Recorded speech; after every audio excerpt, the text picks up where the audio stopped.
Hello guys, welcome back to my YouTube channel. Guys, तुम्ही एक गोष्ट सध्या बघताय इंस्टाग्राम, फेसबुक, यूट्यूबवरती.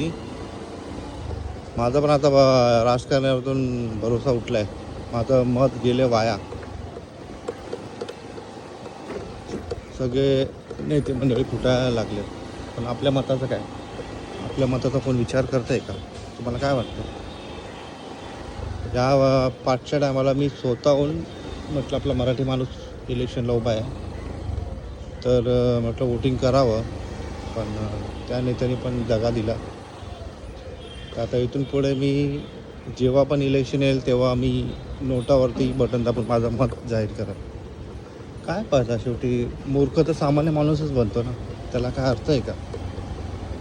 खरं तर या गोष्टीचा विचार केला पाहिजे. आपण त्यांना निवडून देतो आणि नंतर आपल्याला 1 रुपयाची किंमत नाही.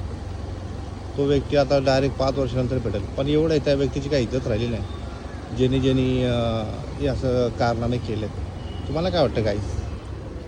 तुमचं मत वाया गेलं? सांगा मला कमेंट करून. तुमच्या एरियातला जो सुटलेला खासदार आहे त्याचं नाव काय? आमच्या खासदाराचं नाव संजय दिना पाटील, ज्याला मी एक शेतकऱ्याचा मुलगा म्हणून वोट केलं. तर आज त्याच व्यक्तीने माझं मत वाया घालवलं. इथून पुढं मत देताना मी माझं मत नोटावरती प्रेस करेल. म्हणजे मला ॲटलीस्ट समाधान तरी भेटेल की माझं मत वाया गेलं नाही. चला गाईस.